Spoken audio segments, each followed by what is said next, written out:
الحمد لله وكفى وسلام على عباده الذين اصطفى أما بعد فأعوذ بالله من الشيطان الرجيم بسم الله الرحمن الرحيم ألا إن أولياء الله لا خوف عليهم ولا هم يحزنون الذين آمنوا وكانوا يتقون لهم البشرى في الحياة الدنيا وفي الآخرة لا تبديل لكلمات الله ذلك هو الفوز العظيم. وقال النبي صلى الله تعالى عليه وآله وسلم المرء مع من أحب صدق الله العظيم وصدق رسوله النبي الأمين المتين الكريم ونحن على ذلك لمن الشاهدين والشاكرين والذاكرين والحمد لله رب العالمين. رب اشرح لي صدري ويسر لي أمري واحلل عقدة من لساني يفقه قولي. آئیے حضرات، ہم اور آپ کچھ عرض و معروض کرنے سے پہلے حصول برکت کے لیے انتہائی ادب و احترام کے ساتھ بارگاہ رسالت مآب سید الانبیاء والمرسلین رحمت للعالمین تاجدار دو عالم سرور کائنات فخر موجودات حضور احمد مجتبی و محمد مصطفیٰ صلی اللہ تعالی علیہ وآلہ وسلم کی مقدس بارگاہ میں درود پاک کا نذرانہ پیش کریں. پڑھیے اللہم صلی علی سیدنا و کریمنا و مرشدنا و مولانا محمد وعلی آلہ و اصحابہ اجمعین الی یوم الدین.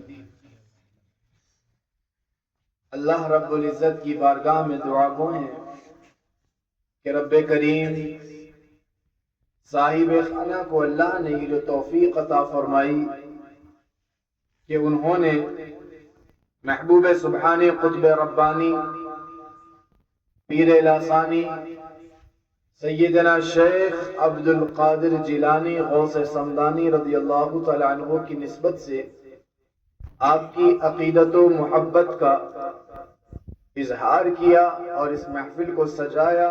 اللہ تعالیٰ اس محفل کی برکت سے صاحب خانہ کی دنیا اور آخرت کو دونوں کو مزین فرماتے ہیں. ہماری اور آپ کی بڑی سعادت مندی ہے کہ آج کی رات کا یہ مختصر سا لمحہ اللہ اور اس کے رسول صلی اللہ تعالی علیہ وآلہ وسلم کا ذکر کرنے میں صرف ہو رہا ہے. کل قیامت کے دن جہاں ہمارے جسم کے اعضاء بھی گواہی دیں گے، جس زمین کے حصے پر ہم عبادت کرتے ہیں وہ زمین کا حصہ بھی ہمارے حق میں گواہی دے گا. ہمارا یہ ایمان اور ہمارا یہ عقیدہ ہے کہ انشاءاللہ العزیز آج کی یہ رات بھی ہمارے حق میں گواہی دے گی. اگر واقعی ہم خلوص لے کر کے بیٹھے ہیں، اگر اخلاص لے کر کے بیٹھے ہیں، ادب و احترام اور بارگاہ غوثیت کا فیضان مل جائے اور آپ کے نقوش قدم پر زندگی گزارنے کا ارادہ لے کر بیٹھے ہیں تو یقیناً یہ رات بھی ہمارے حق میں گواہی دے گی. ہر چیز کل قیامت کے دن اللہ کی بارگاہ میں حاضر ہوگی اور ہمارے حق میں اور ہمارے خلاف گواہی دے گی. اس لیے اپنی زندگی کی فکر کیجئے، ہر لمحے کی فکر کیجئے. کوئی بھی لمحہ اللہ اور اس کے رسول کی نافرمانی میں مت گزاریے. یہ سرکار دو عالم صلی اللہ تعالی علیہ وآلہ وسلم کے فرامین ہیں. سرکار دو عالم صلی اللہ تعالی علیہ وآلہ وسلم کی نورانی زندگی کو پڑھیں. سرکار دو عالم صلی اللہ تعالی علیہ وسلم کی سنتوں کو اختیار کریں. سرکار دو عالم صلی اللہ تعالی علیہ وسلم کے سچے غلام بنیں. حضور سرور کائنات صلی اللہ علیہ وسلم کے سچے امتی بنے. آقا علیہ السلام سے جو ہم نے وعدہ کیا ہے، آقا علیہ السلام کے دامن کو تھامنے کا جو ہم اعلان کرتے ہیں، جو ہم اقرار کرتے ہیں، اسے اپنی زندگی کے اندر بھی شامل کیجئے، اپنی فکر کیجئے، اپنا محاسبہ کیجئے، اپنا استفسار کیجئے، غفلت کی چادر کو اتاریے، اللہ اور اس کے رسول صلی اللہ علیہ وسلم کے فرامین پر عمل کرتے ہوئے زندگی گزاریے۔ اولیاء سے جس طرح آپ محبت کرتے ہیں، عقیدت رکھتے ہیں، اور اس عقیدت و محبت کا اظہار ان محفلوں کو سجا کر کرتے ہیں، اپنے کردار کو پاکیزہ بنا کر بھی ان سے عقیدت و محبت کا اظہار کریں۔ سرکار غوث پاک رضی اللہ تعالیٰ عنہ کا فیضان اور فیوز و برکات کا نور آپ کو تب ملے گا جب آپ ان کے راستے پر چلیں گے، جب آپ ان کی فرما برداری کریں گے، جب آپ ان کے بتائے ہوئے راستوں پر چل کر زندگی گزاریں گے، جو انہوں نے تعلیمات دی ہیں ان پر عمل کریں گے، تو انشاءاللہ العزیز آٹومیٹک ان کا فیضان آپ کو مل جائے گا۔ اور اگر آپ محفلوں پر محفل سجاتے رہیں، لنگروں پر لنگر لٹاتے رہیں اور ان کی تعلیمات کو نظر انداز کرتے رہیں، نمازوں سے دور رہیں، ماں باپ کی نافرمانی کرتے رہیں، جھوٹ بولتے رہیں، تو ان کا فیضان آپ کو نہیں مل سکتا۔ اللہ والوں کا فیضان اگر آپ کو چاہیے تو اللہ والوں کے راستوں پر چلنا پڑے گا، تبھی آپ کو فیضان ملے گا۔ اللہ تعالی ہم سب کو سرکار غوث پاک رضی اللہ تعالیٰ عنہ کے فیوز و برکات سے مستفیض اور مالا مال فرمائے۔ آپ کے دیار محبت میں یہ پہلی حاضری ہے، اللہ کریم اس محبت کے سلسلے کو تا حیات قائم و دائم فرمائے۔ مجھ سے قبل آپ نے اپنی بستی کے معزز محترم امام صاحبین سے اچھی نصیحت سماعت فرمائی، کلام سماعت کیے۔ میں حضرت فہیم میاں صاحب کے مدعو کرنے پر یہاں حاضر ہوا ہوں۔ ہر سال حضرت کے یہاں ایک 11ویں شریف کا پروگرام ہوتا ہے، وہاں کسی مجبوری کے تحت اس سال حاضری نہیں ہو پائی، لیکن ملاقات حضرت سے ہر سال ہو جاتی تھی، اس کی بھی خوشی ہوتی تھی، تو ارادہ بنا رہا تھا کسی روز حضرت سے ملاقات کرنے کے لیے جاؤں گا، تو الحمدللہ یہاں حضرت سے ملاقات بھی ہو گئی اور آپ لوگوں کے درمیان میں حاضری بھی ہو گئی۔ اور اتنی عظیم محفل جو سرکار غوث پاک رضی اللہ تعالیٰ عنہ سے منسوب ہے، اس محفل میں مجھے بھی شرکت کرنے کا موقع میسر آ گیا۔ یہ بڑی پاک اور نورانی محفلیں ہوتی ہیں، ان محفلوں میں مقدر والے آتے ہیں، ہر کوئی نہیں آ سکتا، ان محفلوں میں مقدر والے آتے ہیں، تو آپ بڑے خوش نصیب ہیں کہ آپ سرکار غوث پاک رضی اللہ تعالیٰ عنہ سے منسوب کردہ محفل میں بیٹھے ہیں۔ حضرت کا روحانی سفر تو ماشاءاللہ جاری و ساری ہے، اللہ تعالیٰ آپ کی مزید روحانیت میں اضافہ فرمائے، خلوص اخلاص کی دولت اور آپ کے ہاتھوں میں شفا عطا فرمائے۔ آپ کے شاگرد خاص محترم شاہ رخ صاحب، اللہ تعالیٰ ان کے بھی آگے کے جو مراحل ہیں ان کو آسان فرمائے، اور ہر طرح کی پریشانیوں سے، شیاطین کے شر سے، حاسدوں کے حسد سے اور تمام خبثاء کی خباثت سے رب کریم ان کی حفاظت فرمائے، اور خلوص اور اخلاص کے ساتھ مخلوق کی خدمت کرنے کی انہیں بھی توفیق اور رفیق عطا فرمائے۔ عزیزان ملت اسلامیہ، خطبہ مسنونہ کے بعد میں نے قرآن کریم کی آیت کریم الا ان اولیاء اللہ، رب کریم فرماتا ہے بے شک آگاہ ہو جاؤ، جان لو،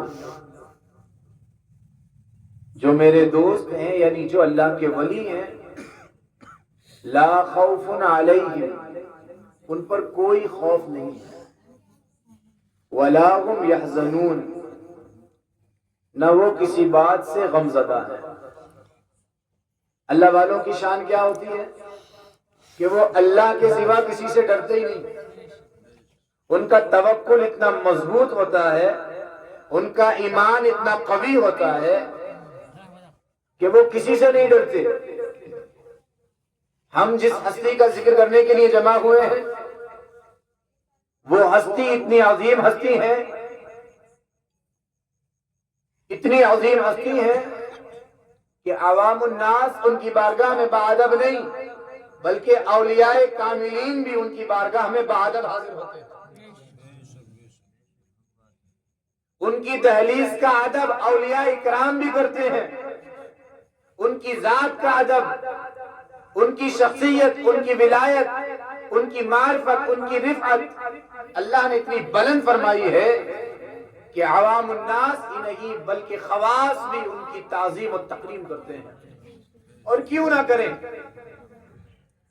محبوب سبحانی، جو محبوب سبحانی بھی ہے، قطب ربانی بھی ہے، پیر لاکانی بھی ہے، قندیل نورانی بھی ہے، شہباد لامکانی بھی ہے، حضور سیدنا شیخ عبد القادر جیلانی جو غوث سمدانی بھی ہیں، جن کی رگوں میں امام حسن کا بھی خون مبارک ہے، جن کی رگوں میں امام حسین کا بھی خون مبارک ہے، جن کی ذات مبارکہ میں امام حسن کا نور جھلکتا ہے، جن کی سیرت میں، جن کے کردار میں امام حسین کے کمالات جھلکتے ہیں، امام حسین کا صبر جھلکتا ہے، امام حسین کا تحمل جھلکتا ہے، امام حسین کا زہد جھلکتا ہے، امام حسین کا تقوی جھلکتا ہے۔ یہ وہ غوث پاک ہیں جو حسانی بھی ہیں اور حسینی بھی ہیں، نجیب الطرفین سید ہیں، جو علی کے گلشن کے پھول ہیں، جنہیں علی نے نوازا ہو، مصطفیٰ کریم صلی اللہ تعالی علیہ وآلہ وسلم کی جن پر کروڑہ نعمتیں ہوں، سرکار دو عالم صلی اللہ علیہ وسلم کی جنہیں خصوصی توجہ نصیب ہوئی ہو، وہ غوث پاک رضی اللہ تعالی عنہ، جو امام الاولیاء بھی ہیں، جو امام الاتقیاء بھی ہیں، جن کی شان ولیوں میں سب سے اعلیٰ ہے، وہ ہے سرکار غوث پاک رضی اللہ تعالی عنہ۔ ایک شاعر فرماتے ہیں، چوں محمد درمیان انبیاء، غوث اعظم درمیان اولیاء۔ سرور کائنات صلی اللہ علیہ وسلم کا مقام جس طرح انبیاء اکرام کے درمیان سب سے اعلیٰ اور افضل ہے، اسی طرح سرکار غوث پاک رضی اللہ تعالیٰ عنہ کا مقام اولیاء کی سب میں سب سے افضل و اعلیٰ ہے۔ علیہ السلام کے امتی بھی، امت کے ولی بھی دیگر انبیاء کی امتوں کے ولیوں سے سب سے افضل ہے۔ جس ہستی میں اتنے کمالات ہو، جس ہستی میں اتنی خوبیاں ہو، جس ہستی کا اتنا اعلیٰ زہد ہو، اتنا اعلیٰ منصب ہو، خاندانی شرافت اتنی اعلیٰ ہو، اسی ہستی کی شان میں اعلیٰ حضرت عظیم البرکت امام عشق و محبت الشاہ امام احمد رضا خان علیہ رحمہ فرماتے ہیں، واہ کیا مرتبہ ہے جو غوث پاک کے کمالات پڑھ لے گا، جو غوث پاک کی سیرت کو پڑھ لے گا، جو غوث پاک کی کرامات کو سن لے گا، ملاحظہ کر لے گا، ایک نظر ڈال لے گا، اس کی زبان پر یہی ہوگا جو اعلیٰ حضرت کی زبان پر تھا، واہ کیا مرتبہ اے غوث ہے بالا تیرا، اونچے اونچوں کے سروں سے قدم اعلیٰ تیرا۔ سر بھلا کیا کوئی جانے کہ ہو کیسا تیرا، اولیاء ملتے ہیں آنکھیں وہ ہے تلوا تیرا، اولیاء ملتے ہیں آنکھیں وہ ہے تلوا تیرا۔ ایک نعت کے مقطع میں غوث پاک رضی اللہ تعالیٰ عنہ سے عقیدت و محبت کا اظہار اس طرح کرتے ہیں، اللہ کے نبی علیہ السلام کی بارگاہ ہمیں دعائی دیتے ہیں، عریضہ پیش کرتے ہیں، تیری سرکار میں لاتا ہے رضا اس کو شفیع جو میرا غوث ہے اور آقا لاڈلا بیٹا تیرا۔ سرکار غوث پاک رضی اللہ تعالیٰ عنہ جب اپنی والدہ ماجدہ کے شکم اطہر میں تھے تو عزیزان ملت اسلامیہ روایات ملتی ہیں، کتابوں میں آیا ہے، سرکار غوث پاک رضی اللہ تعالیٰ عنہ کی و عنہا کی والدہ ماجدہ کے خواب میں بڑے بڑے جید علماء کرام، جید اولیاء کاملین خواب میں آ کر بشارتیں دیتے تھے. کتنے اولیاء کرام بشارتیں آ کر دیتے تھے. اے موسیٰ، ابو صالح مبارک ہو، اللہ تمہیں ایک بہت ہی باکمال شہزادے سے نوازنے والا ہے. وہ ایسا عظیم شہزادہ ہوگا جس کی حکومت تمام اولیاء پر چلے گی. صرف عوام ہی ان کی تابع نہیں ہوگی، بلکہ اللہ کے ولی بھی ان کی بات کو مانیں گے اور اپنے سر کو خم کریں گے، ان کی دہلیز کو چومیں گے، ان کے قرب کو اختیار کریں گے اور اس پر فخر کریں گے. اللہ تمہیں وہ شہزادہ عطا فرمانے والا ہے. اے ابو صالح، رش کرو اللہ. عزیزان ملت اسلامیہ، سرکار غوث پاک رضی اللہ تعالی عنہ ولیوں میں سب سے اعلیٰ ہے. بہت اونچا مقام ہے آپ کا. قصیدہ غوثیہ میں آپ نے تعریفات فرمائی ہیں، حقیقت کو بیان فرمایا ہے. اور عزیزان ملت اسلامیہ، ولی کی سب سے بڑی کرامت، ولی کا سب سے بڑا اعزاز، ولی کی سب سے بڑی شان، ولی کی سب سے بڑی خوبی کیا ہوتی ہے کہ ان کے پاس تقویٰ ہوتا ہے. کیا ہوتا ہے؟ تقویٰ. ولی کون ہوتا ہے؟ قرآن کریم میں اللہ پاک نے فرمایا کہ بے شک آگاہ ہو جاؤ، جان لو، میرے جو دوست ہیں، میرے جو ولی ہیں، جنہیں میرا قرب نصیب ہو گیا ہے، انہوں نے میری اتنی عبادت کی ہے، میری رضا انہیں مل گئی، اتنا راضی کیا، رات کی تاریکی میں اٹھ کر آنسوؤں کو بہایا، فجر سے پہلے اٹھ کر ذکر و اذکار میں مشغول ہو گئے، مستغرق ہو گئے، منہمک ہو کر مجھے راضی کیا، میں نے انہیں اپنی رضا دے دی. ولیوں کے پاس کیا ہوتا ہے؟ ان کے پاس خوف خدا ہوتا ہے. وہ اپنے مولا سے ڈرنے والے ہوتے ہیں. ان کا ظاہر بھی بڑا پاک ہوتا ہے، ان کا باطن بھی بڑا پاک ہوتا ہے. بہت لطیف ہوتے ہیں، کبھی کسی سے نہیں ڈرتے.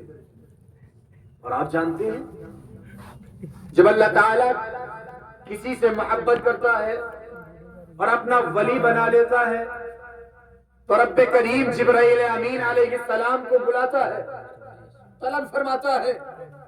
جبرائیل حاضر ہوتے ہیں بارگاہ خدا بندی میں اور رب تعالی ارشاد فرماتا ہے، جبرائیل،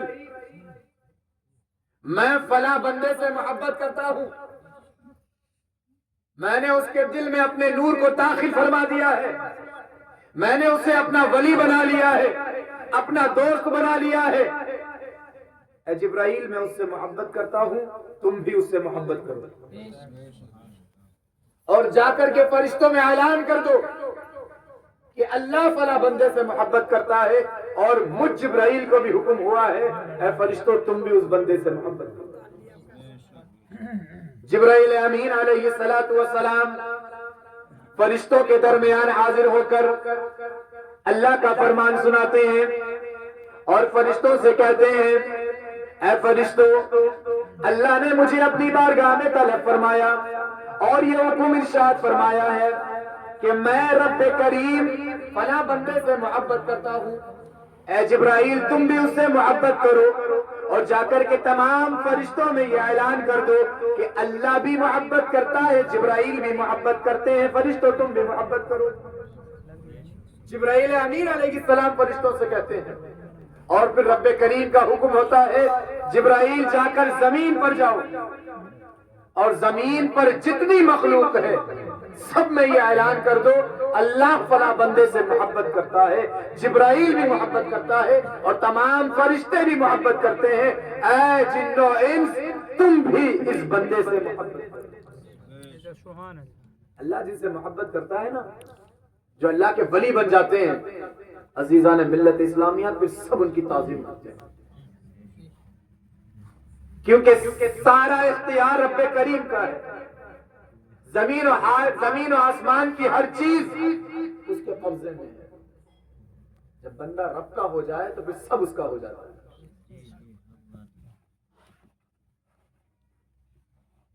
ایک بار محمود غزنوی نے اعلان کرایا کہ لوگوں میں یہ اعلان کر دو کہ میرے دربار میں آ کر جو جس چیز پہ ہاتھ رکھے گا وہ چیز اس کی ہو جائے گی، اس کی ہو جائے گی. رعایا تک جب یہ خبر پہنچی سب خوش ہو گئے، یہ تو بڑا اچھا آفر نکلا. بادشاہ نے یہ حکم صادر کر دیا کہ جس چیز پہ ہاتھ رکھو گے وہ چیز تمہاری ہوگی. اس کے دربار میں تو بڑی بڑی قیمتی چیزیں ہیں، یہ تو بہت اچھا موقع ہے. چلو سب آئے دربار میں، تاریخ بھی معین کر دی تھی، وقت بھی متعین کر دیا تھا. سب نے مختلف چیزوں پر ہاتھ رکھا. کسی نے سونے کی چیزوں پہ ہاتھ رکھا، کسی نے چاندی کی چیزوں پہ ہاتھ رکھا، جس کو جو پسند آیا. ایک ضعیفہ آگے بڑھی، انہوں نے چاندی پہ ہاتھ نہیں رکھا، ہیرے پہ ہاتھ نہیں رکھا، جواہرات پہ ہاتھ نہیں رکھا، قیمتی ثمین اشیاء چیزوں پہ ہاتھ نہیں رکھا. وہ آئی بادشاہ کے قریب اور بادشاہ کے اوپر ہاتھ رکھا. بادشاہ نے کہا کہ بھائی یہاں لوگ سونے پہ ہاتھ رکھ رہے ہیں، چاندی پہ ہاتھ رکھ رہے ہیں، ہیرے جواہرات پہ ہاتھ رکھ رہے ہیں، قیمتی چیزوں پہ ہاتھ رکھ رہے ہیں، تم نے میرے اوپر ہاتھ کیوں رکھا؟ تمہیں کوئی چیز پسند کیوں نہیں آئی؟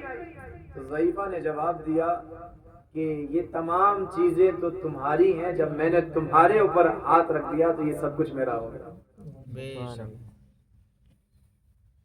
اس حکایت میں عبرت ہے، ایک درس ہے. اور عزیزان ملت اسلامیہ، یہ حکایت ہمیں یہ درس دیتی ہے زمین و آسمان کے خزانے، زمین و آسمان کی عزتیں، زمین و آسمان کی نعمتیں سب کچھ اللہ کے اختیار میں ہے. تم صرف اسے راضی کر لو، تم صرف اسے خوش کر لو، تم صرف اللہ کو پالو، سب کچھ اللہ تمہارے قدموں میں ڈال دے گا. یہ دنیا بھی تمہاری عزت کرے گی، یہ دنیا والے بھی تمہاری عزت کریں گے. کوئی چیز تمہیں نقصان نہیں پہنچا سکتی، بس تم صرف اپنے رب کے ہو جاؤ. جس طرح اس ضعیفہ نے یہ گمان کیا کہ جب محمود غزنوی پر ہاتھ رکھ دوں گی تو سارا خزانہ میرا ہو جائے گا. عزیزان ملت اسلامیہ، اسی طرح یہ اولیاء اکرام اپنے رب سے محبت کرتے ہیں. یہ بادشاہوں کے پیچھے نہیں پڑتے، یہ دنیا کے پیچھے نہیں جاتے، یہ دنیا کی دولت کے پیچھے نہیں جاتے، یہ دنیا دار نہیں ہوتے، بلکہ یہ تو اپنے پروردگار کے ہوتے ہیں. یہ جانتے ہیں رب راضی ہو جائے گا تو سب کچھ ہمیں مل جائے گا.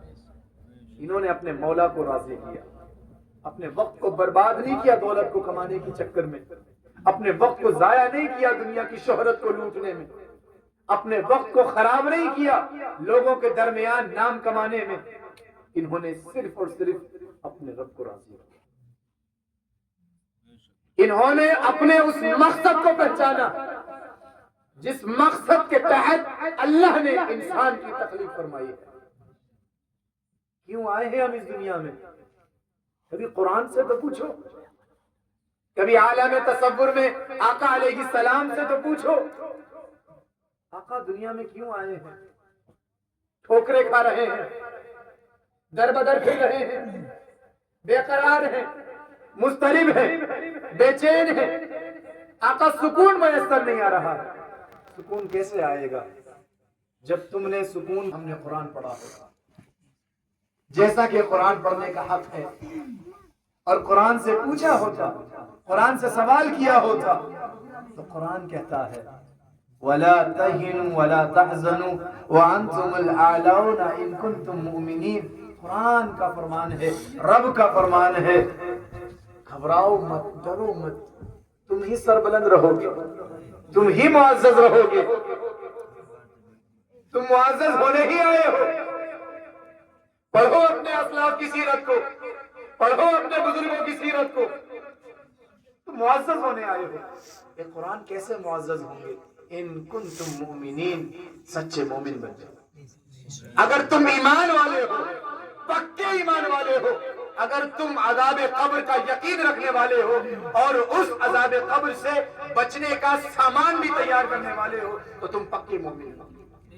اگر تمہارا یقین ہے کہ نمازیں چھوڑنے سے اللہ ناراض ہوتا ہے، اور تم نمازیں چھوڑ بھی رہے ہو تو تم اپنے ایمان کی فکر کرو۔ قرآن تو کہتا ہے ایمان والے بن جاؤ، سچے مومن بن جاؤ، یقین پیدا کر لو اپنے دل میں، یقین والی زندگی اپنے اندر پیدا کرو، پھر دیکھو اللہ تعالیٰ کیسے بلند کرتا ہے۔ ان اولیاء اکرام کے پاس یقین کامل تھا، یہ عارف باللہ ہے، انہیں اللہ کی معرفت حاصل ہوئی ہے، انہیں اللہ کا صحیح تعارف نصیب ہوا۔ کیسے نصیب ہوا؟ مجانی الادب کے اندر یہ حکایت موجود ہے کہ انہوں نے جب اپنا استفسار کیا نا، جب اپنا جائزہ لیا اپنے گریبان میں جا کر، تو اللہ نے انہیں بھی ہدایت عطا فرمائی۔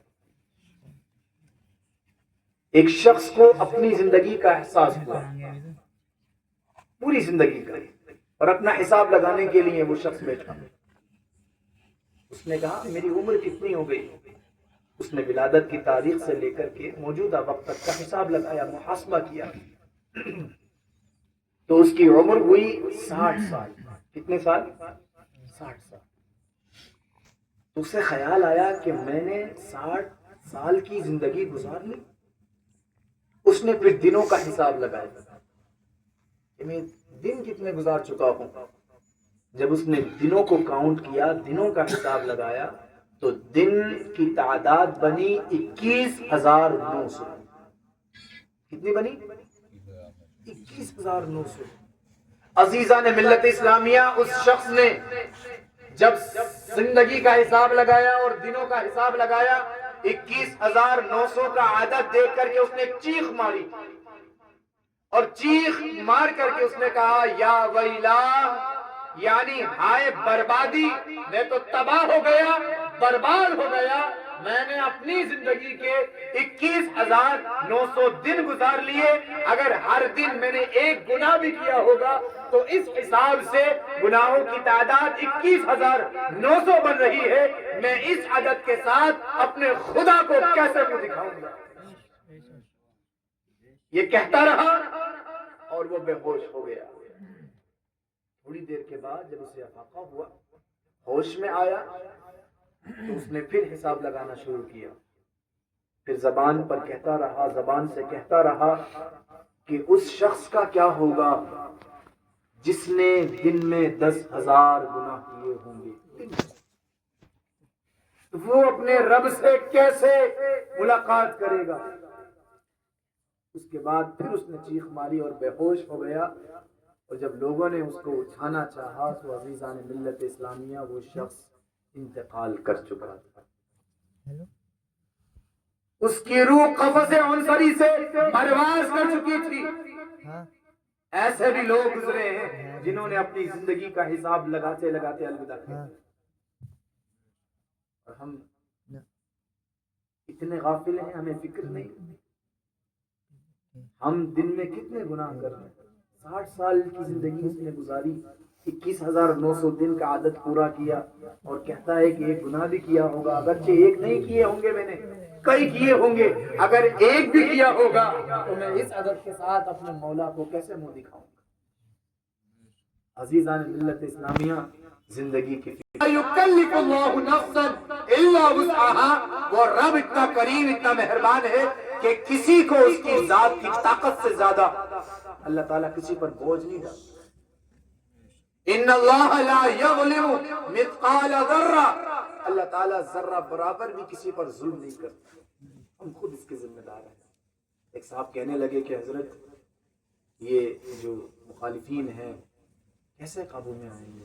طرح طرح کی آزمائش ہے، آخر کنٹرول میں کیوں نہیں آتے؟ ہماری تو قوم میں بڑے بڑے اچھے عامل ہیں، کنٹرول کیوں نہیں کرتے اپنے موکلین کے ذریعے سے؟ آج ہر کوئی کہتا ہے کہ مجھ پہ کرا دیا، میرا بزنس بند کر دیا، میرا بندش لگا دی، یہ بیٹیوں کے رشتے بند کر دیے، یہ کر دیے، وہ کر دیے۔ کہا ہماری قوم میں جب اتنے بند کرنے والے ہیں تو انہیں کوئی بند کرنے والا نہیں؟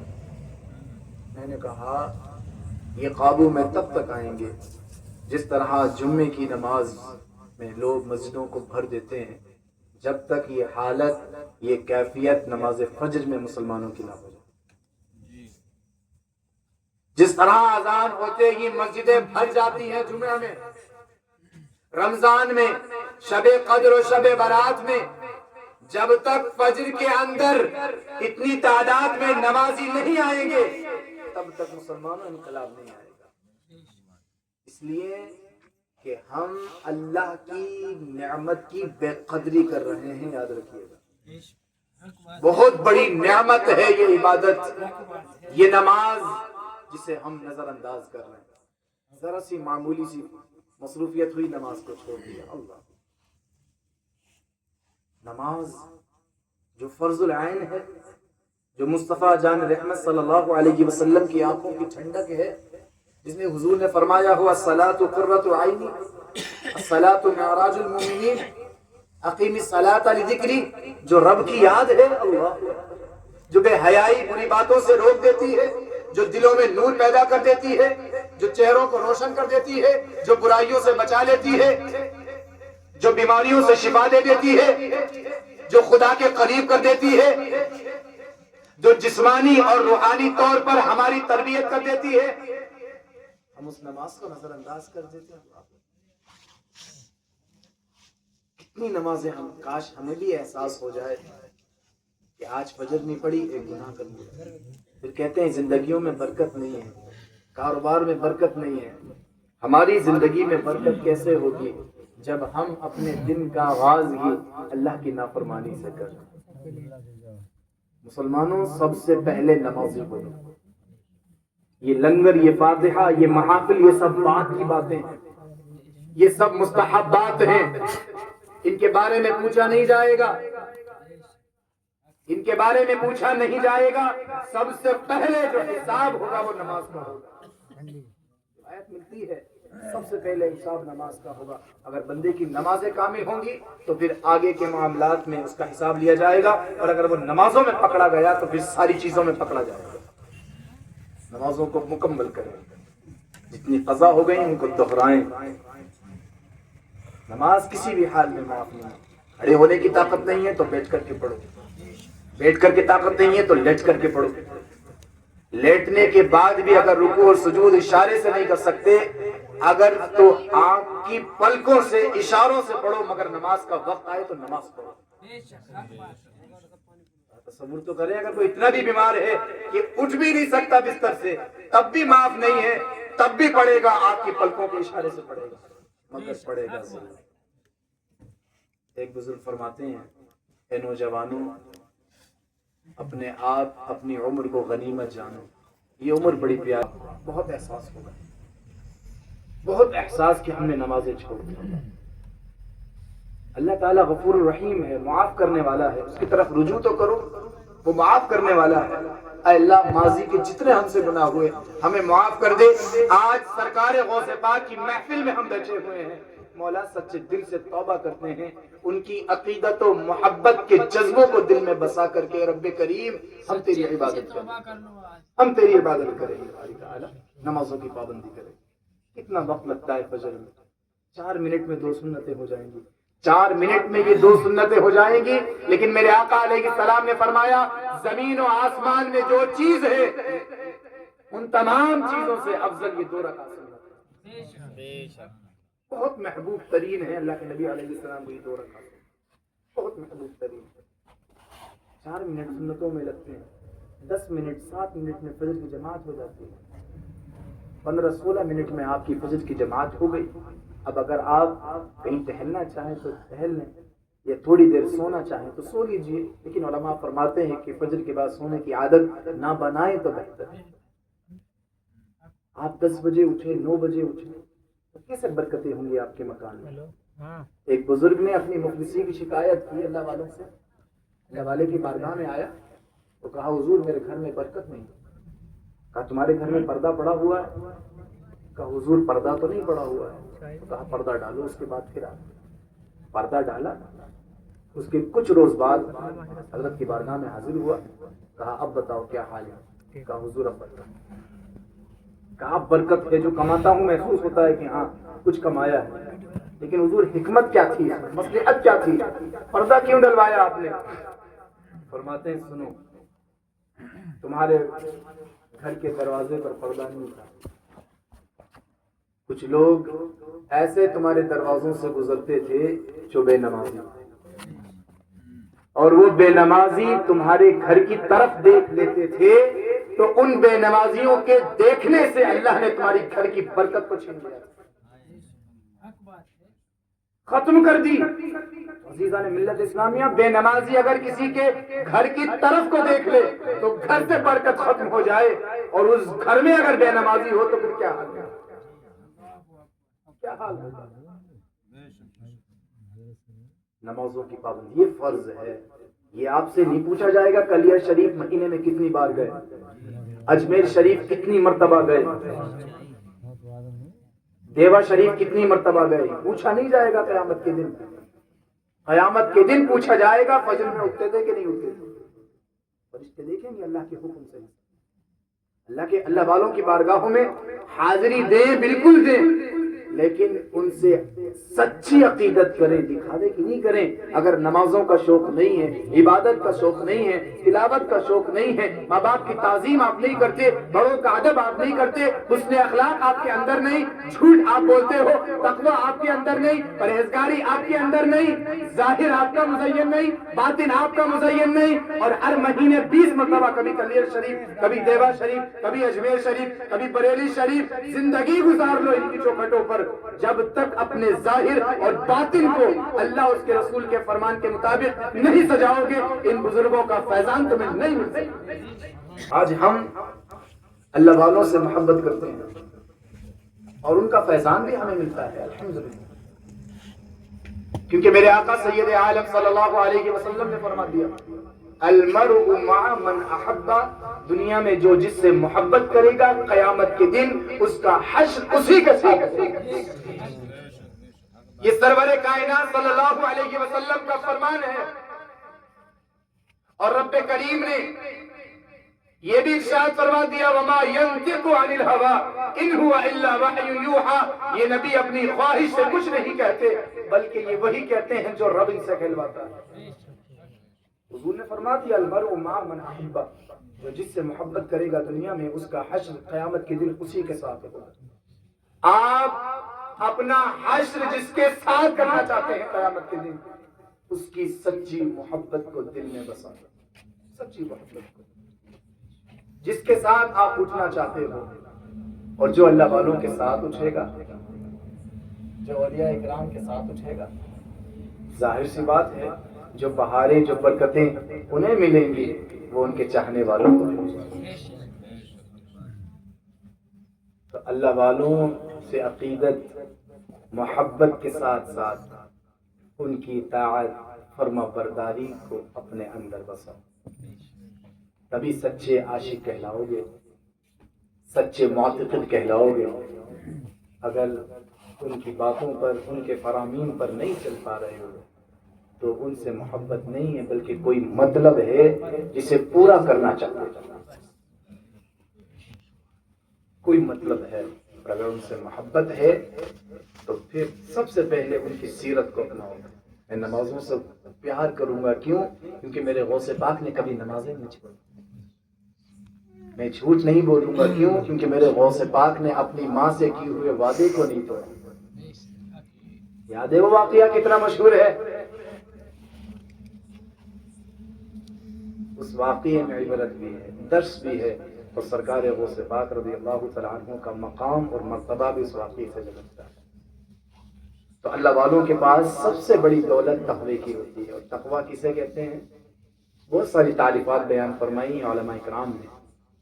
تقوی اللہ نے جن کاموں کو کرنے کا حکم دیا ہے ان کو کرنا، اور جن کاموں سے بچنے کا حکم دیا ہے ان سے بچ کر زندگی گزارنا، یہ تقوی ہے۔ اور اللہ تعالیٰ نے اپنے ولیوں کا ذکر کرتے ہوئے اس کے بعد یہ ذکر فرمایا، ولی کون ہوتا ہے؟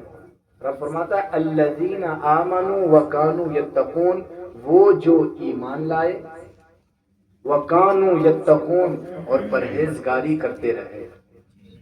ہم بھی ایمان لائے، ہمارے پاس بھی ایمان کی دولت ہے، لیکن اللہ والوں کے پاس ایمان بھی تھا، اور ایمان کے ساتھ ساتھ تقوی اور پرہیزگاری بھی تھی۔ ایمان الحمدللہ ہمارے پاس بھی ہے، ایمان ہے کہ نہیں ہے؟ ہم مرنے کے بعد دوبارہ زندہ ہونے کا یقین رکھتے ہیں نہیں؟ جنت کو ہم نے دیکھا نہیں ہے مگر ایمان رکھتے ہیں، جہنم کو ہم نے دیکھا نہیں ہے مگر ایمان رکھتے ہیں، عذاب قبر کو ہم نے دیکھا نہیں مگر ایمان رکھتے ہیں کہ ہاں عذاب قبر حق ہے، کہ نہیں رکھتے؟ جنات کو ہم نے نہیں دیکھا مگر ہے، ہمارا ایمان ہے، کیوں؟ اللہ اس کے رسول کا فرمان ہے۔ فرشتوں کو ہم نے نہیں دیکھا مگر ہمارا ایمان ہے۔ کرامن کاتبین ہر وقت ہمارے ساتھ ہیں، جو ہماری اچھائیاں برائیاں درج کر رہے ہیں، ہمارا ایمان ہے، ایمان ہے ہمارے پاس، بس اس ایمان میں پختگی لے آئیے۔ ایمان میں جب پختگی آ جائے گی تو پھر کرامن کاتبین جو ہماری اچھائیاں اور برائیاں لکھ رہے ہیں تو پھر صرف اپنی اچھائیاں ہی درج کرواؤ گے، برائیاں نہیں کرواؤ گے، کیونکہ جو برائیاں ہی برائیاں لکھوائیں گے انہیں تو دنیا اور آخرت میں پھر شرمسار ہونا پڑے گا، اور دنیا کی شرمساری آخرت کے مقابلے کی شرمساری میں بہت چھوٹی ہے، یاد رکھیے گا۔ آخرت کی عزت بھی بہت بڑی عزت ہے، دنیا کی عزت آخرت کے مقابلے میں بہت چھوٹی ہے، اور ان اللہ والوں نے دنیا کی عزت کو ٹھکرا کے آخرت کی عزت کو حاصل کر لیا۔ انہوں نے بوسیدہ لباس سے بدن کر لیا ہے، انہوں نے سادگی والی زندگی کو اختیار کر لیا ہے۔ کس عوض؟ اس لیے کہ بعد اس دنیا کے جانے کے اللہ عزت کا لباس پہنا، تو آخرت کی بہاریں اسے ہی ملیں گی جس نے دنیا میں اللہ کو راضی کیا۔ اور فرماتا ہے الذین آمنوا وکانوا یتقون، وہ جو ایمان لائے اور پرہیزگاری کرتے رہے، لہم البشری فی الحیاۃ الدنیا وفی الآخرہ، ایسی ہی ہستیوں کے لیے دنیا میں بھی خوشخبریاں ہیں اور آخرت میں بھی خوشخبریاں ہیں۔ ایک حدیث کا مفہوم ہے، جو بندہ آخرت سے محبت کرتا ہے اسے دنیا بھی مل جاتی ہے اور آخرت بھی مل جاتی ہے، اور جس صرف دنیا کے لیے مرتا ہے اسے نہ دنیا ملتی ہے نہ آخرت ملتی ہے، نہ وہ یہاں کا رہتا ہے نہ وہاں کا رہتا ہے۔ اب بتاؤ فائدہ کس میں؟ فائدہ آخرت کی فکر کرنے میں ہے، فائدہ آخرت کی محبت کو دل میں بسانے میں ہے۔ اس لیے ہم آخرت سے محبت کریں گے، ہمیں دنیا بھی مل جائے گی، دنیا کی عزت بھی مل جائے گی انشاءاللہ۔ لہم البشری فی الحیاۃ الدنیا وفی الآخرہ، رب فرماتا ہے لا تبدیل لکلمات اللہ، اللہ کی بات، اللہ کا فرمان بدلنے والا نہیں ہے۔ ذالک هو الفوز العظیم، اور وہ سب سے بڑی کامیابی ہے، سب سے بڑی کامیابی، سب سے بڑی کامیابی اللہ کی رضا، اللہ کی محبت، اللہ کی خوشنودی، آخرت کا سکون، آخرت میں کامیابی، سرکار دو عالم صلی اللہ علیہ وآلہ وسلم کی سچی غلامی، آقا کی محبت، آقا کا پیار، آقا کی رضا جنہیں مل جائے وہ سب سے بڑی کامیابی ہے۔ جنت بھی تو حضور کے غلاموں کو ملے گی، تجھ سے اور جنت سے کیا مطلب ابھی دور ہو، ہم رسول اللہ کے، جنت رسول اللہ، لیکن جنت انہی کو ملے گی جو خدا سے ڈرنے والے ہیں، یاد رکھیے۔ صحابہ نے بھی کہا ہم رسول اللہ کے، لیکن صحابہ نے حضور علیہ السلام کی ایسی غلامی نبھائی، ایسی وفا نبھائی، قیامت تک حضور کے ساتھ ساتھ حضور کے صحابہ کا ذکر ہوتا ہے، سچے مطیع اور فرما بردار بن کر ہم بھی کہتے ہیں لبیک لبیک لبیک، انہوں نے بھی کہا تھا لبیک لبیک لبیک، لیکن جب وہ لبیک کہتے تھے تو فرشتے بھی رشک کرتے تھے، اور آج ہم لبیک لبیک کہتے ہیں جلسوں میں، محفلوں میں، گھر جاتے ہیں، سو جاتے ہیں، ماں باپ بلاتے رہیں بیٹا کچھ خدمت کر دے، پیر دبا دے، پیر لگا دے، تو کہتے ہیں جلسے میں آیا ہوں 2 بجے، جلسے سے آیا ہوں، نیند بہت تیز آ رہی ہے، سونے کے لیے چلے جاتے ہیں، اور جبکہ سوتے بھی نہیں ہیں، موبائل چلاتے ہیں۔ جلسوں میں کیا حالت تھی؟ لبیک یا رسول اللہ، آئی لو محمد، اور طرح طرح کے جذباتی نعرے، لیکن کردار دیکھو تو آج ہم نے اپنے ظاہر کی فکر کی ہے، باطن کی طرف نظر نہیں کہ میری عزت رکھ لے، لیکن بلال کی زبان پر ایک ہی جملہ تھا، احد احد، وہ ہے کہ جو چاہو کر لو، اب تو دل دے دیا اللہ اس کے رسول۔ یہ تھے وہ لوگ جنہوں نے آئی لو محمد کا صحیح حق نبھا دیا۔ تو عزیزان ملت اسلامیہ، اللہ والوں سے پیار کرو۔ سرکار غوث پاک رضی اللہ تعالیٰ عنہ کی تعلیمات بہت افضل و اعلیٰ ہیں۔ آپ نے صبر سکھایا اپنی خانقاہ سے، توکل سکھایا اپنی خانقاہ سے، زہد سکھایا اپنی خانقاہ سے، عشق رسول سکھایا اپنی خانقاہ سے، عشق صحابہ سکھایا اپنی خانقاہ سے، عشق اہل بیت سکھایا اپنی خانقاہ سے، قرآن کی تعلیمات دی اپنی خانقاہ سے، حدیث کی تعلیمات دی اپنی خانقاہ سے، فقہ کے مسائل سکھائے اپنی خانقاہ سے، لوگوں کے ظاہر کو بھی مزین کیا، لوگوں کے باطنوں کو بھی مزین کیا۔ سرکار غوث پاک کی روحانی تعلیمات آج بھی وہی صدا دے رہی ہیں، وہی نور ہے آج بھی ان کی خانقاہوں میں، ان کی اولاد کی خانقاہوں میں، ان کے فرزندگان کی خانقاہوں میں۔ اور الحمدللہ ثم الحمدللہ، میں جس بارگاہ سے منسلک ہوں سرزمین رامپور کے اندر، جو سرکار غوث پاک رضی اللہ تعالیٰ عنہ کی 12ویں اولاد میں، جو جانشین غوث پاک ہے، جن کا نام نامی اسم گرامی حضرت سیدنا عبداللہ شاہ بغدادی قادری جیلانی رحمت اللہ تعالی علیہ، جو سرکار غوث پاک رضی اللہ تعالی عنہ کے روحانی حکم سے ہی ہندوستان کی زمین پر آ کر ان کے چاہتے ہیں، ان کے بزرگوں نے کہیں نہ کہیں سے ہجرت فرمائی، کوئی بخارا سے آیا، کوئی عراق و ایران سے آیا۔ الحمدللہ ثم الحمدللہ، ہمارے جو بھی اجداد جد کریم جو آئے ہندوستان کی سرزمین پر عزیزان ملت اسلامی، وہ بغداد سے آئے، ہمارا سلسلہ بغدادی ہے الحمدللہ۔ تو بڑی خوش نصیبی کی بات ہے کہ ہم غوث پاک رضی اللہ تعالیٰ عنہ سے محبت کرتے ہیں، غوث پاک کی تعلیمات سے بھی محبت کیجیے، غوث پاک سے عقیدت و محبت کے چراغوں کو روشن کیجیے۔ ان کی روشنی، ان کا نور آپ کی نسلوں تک اللہ نے چاہا تو جاری و ساری۔ سرکار غوث پاک رضی اللہ تعالی عنہ جو پہلے رمضان میں آپ کی ولادت تھی، آپ کے والد گرامی بھی بڑے متقی پرہیزگار، اور آپ کی والدہ بھی بڑی متقی اور پرہیزگار، آپ کا ننیحالہ بھی بے مثال، آپ کا ددیحال بھی بے مثال، سرکار غوث پاک رضی اللہ عنہ کا بچپن بھی بے مثال۔ ایک حکایت ملتی ہے کہ سرکار غوث پاک رضی اللہ تعالیٰ عنہ بچپنے کے عالم میں کھیل رہے ہیں، کھیلتے کھیلتے 2 بیلوں پر نظر آپ کی پڑی، ان بیلوں کی طرف دوڑتے ہوئے جا رہے ہیں۔ بیلوں نے پیچھے مڑ کر کے دیکھ کر کے کہا، عبد القادر ہمارے پیچھے کیوں آتے ہو؟ بیل ہیں، بیل سیل نہیں رہتی، جھوٹ بولنے والوں کی منہ سے فرشتہ بھی بہت دور چلا جاتا ہے، اور جھوٹوں پر تو اللہ نے لعنت فرماتی ہے، لعنت اللہ علی الکاذبین۔ اور جھوٹ جھوٹ ہی ہوتا ہے، چاہے مذاق میں بولا جائے۔ اگر کسی بچے کو آپ نے بلایا، کہا بیٹا آ جا میں تجھے بسکٹ دوں گا، اور وہ بچہ آ گیا، بسکٹ آپ کے ہاتھ میں نہیں تھا، تو یہ بھی ایک جھوٹ ہوا، اور اس کا بھی گناہ پر پڑے گا۔ تو جھوٹ جھوٹ ہی ہوتا ہے۔ جب شریعت نے مذاق میں بھی جھوٹ کو بند کر دیا ہے، تو سوچیں آپ پھر تو بدرجے اولا جھوٹ زیادہ جرم ہے۔ تو سرکار غوث پاک کی والدہ نے حکم دیا، بیٹا جھوٹ مت بول۔ والدہ سے اجازت لی، اللہ اکبر، دست بوسی کی دعائیں لی، برکتیں لوٹی چلے گئے علم دین حاصل کرنے کے لیے۔ قافلے کے ساتھ روانہ ہوئے، اور وہ دور ایسا پرفتن دور تھا، ایسا آزمائش بھرا دور تھا کہ ایک قافلہ جب اپنی منزل پر اتحاد بھی نصیب ہوئے تو عبد القادر جیلانی کے نصیب ہوئے۔ لکھنے والے اور بیان کرنے والے بیان کرتے ہیں، جن عبد القادر کا جن کی ابتدا ایسی ہوئی ہو، جنہوں نے ابھی پہلا سفر ہی کیا ہے بغداد کا، تو جن کی ابتدا ایسی ہوئی ہو تو پھر ان کی انتہا کا عالم کیا رہا ہوگا۔ تو ہونا ہی تھا۔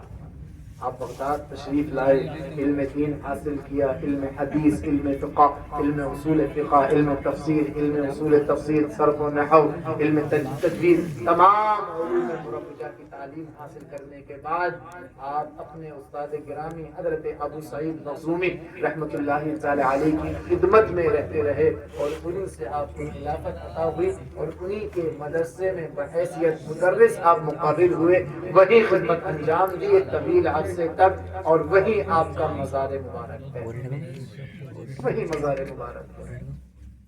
آپ کی تقریر، آپ کے خطبات، اللہ وہ کیا تاثیر تھی آپ کی زبان میں. جنہیں مصطفیٰ کی بارگاہ سے لعاب ملا ہو ان کی زبان میں تاثیر تو آئے. تو یہ سرکار غوث پاک رضی اللہ تعالی عنہ کی نورانی سیرت اور آپ کی تعلیمات ہیں جنہوں نے دنیا کے اندر انقلاب برپا کر دیا. اللہ تعالی ہمیں سرکار غوث پاک کی تعلیمات پر عمل کرنے کی توفیق اور رفیق عطا فرمائے اور آپ کے نقوش قدم پر چل کر زندگی گزارنے کی توفیق اور رفیق عطا فرمائے. استغفر اللہ ربی من کل ذنب واتوب الیہ. درود پاک پڑھ لیجئے. اللہم صلی علی سیدنا و کریمنا ومرشدنا ومولانا محمد کلام سنیے. وصحبه وبارك وسلم. صلوا عليه صلاة وسلاما عليك يا رسول الله صلى الله تعالى عليه وآله وسلم.